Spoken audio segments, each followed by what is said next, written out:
On reparle de la rentrée avec ces indispensables qui nous accompagnent depuis des années, les grandes cartes scolaires, celles qui permettent d'apprendre la géographie, les sciences naturelles, des objets de collection pour certains, tellement elles sont belles. Nous sommes dans la Vienne avec Carlo Paredes et Mathias Hubert. Au sous-sol de la maison, c'est une petite pièce de quelques mètres carrés où l'on trouve toutes sortes d'objets liés à l'école et des cartes scolaires qui ont marqué plusieurs générations d'enfants. Chaque cadre a à peu près une douzaine d'affiches dedans. Alors là, c'est sur la géographie, le bassin aquitain, et on avait tous les endroits où on faisait du vin, à Limoges la porcelaine, du blé dans le seuil du Poitou. Ah, c'est la Nouvelle-Aquitaine avant l'heure. Passionné depuis qu'il est à la retraite, Jean-Hugues Dupuis arpente les vides-greniers et les salles de vente à la recherche du moindre exemplaire. Il en possède aujourd'hui plus de 400 recto-verso, toutes signées Rossignol, la géographie, mais aussi l'histoire, la science ou les véhicules. La publicité devait être autorisée parce que vous avez un tracteur Renault. Vous avez tout jusqu'à la moisson, hein. L'enfant avait la carte sans arrêt sous les yeux.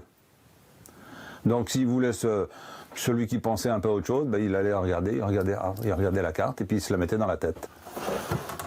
Des cartes scolaires qui instaurent une nouvelle façon d'apprendre. Alors là, c'est un bureau de poste. Comme avec cette série sur l'élocution. Le maître ou la maîtresse accrochait cette carte au tableau et puis faisait parler les enfants. Que fait la dame, où est-ce qu'on est, parce qu'avant Rossignol, il n'y avait pas d'affiche comme ça. Donc on apprenait dans un livre. Et l'histoire de ces cartes, c'est d'abord celle d'un couple d'instituteurs. Une activité florissante de la fin des années 40 au début des années 70. Philippe, l'un de leurs 6 enfants, a conservé quelques archives, souvenirs d'une époque révolue. Il me reste par exemple des choses comme ça. Donc c'était une série pour nos colonies en Afrique, une deuxième série sur les animaux, hein, l'éléphant, parce qu'il y a quand même très peu d'éléphants et de girafes et de lions en France. Et pour chaque nouvelle planche, le plus grand soin était apporté aux couleurs et aux dessins toujours très détaillés. Là, il y a quand même deux dessinateurs. Il y a celui-là qui va faire une très belle aquarelle ici, et puis ça, après, c'est quand même du dessin industriel. Les dessinateurs travaillaient soit chez eux, soit dans les ateliers, à la demande de monsieur et madame Rossignol. Là, c'est en 57, c'est l'année de ma naissance, là. En fait, on s'aperçoit que mon papa n'était pas tellement grand, et ma mère était plus grande. Ils ont commencé tous les deux à enseigner en 1936. À la sortie de la guerre, dès février 1946, ils avaient des idées pour enseigner. Et si vous n'avez pas l'outil pédagogique qui vous convient, ben vous le concevez, vous y pensez et vous finissez par le fabriquer puis le vendre. Un outil pédagogique dont Philippe a prolongé l'histoire jusqu'à ces derniers mois, en créant ses propres cartes, comme celles des nouvelles régions ou des départements. Le patrimoine laissé par ses parents est lui désormais aux mains de la ville de Montmorillon.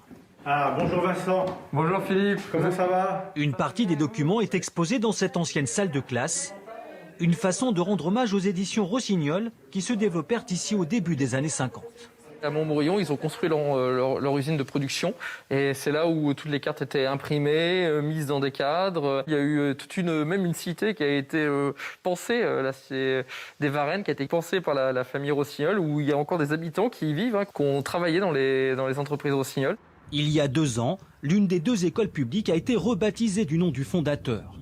À Montmorillon, cité de l'écrit, la qualité et la modernité des cartes Rossignol continuent même d'impressionner ce bouquiniste parmi tous les éditeurs de l'époque. Quand on regarde celle-là, vous voyez, la définition de la scène de guerre.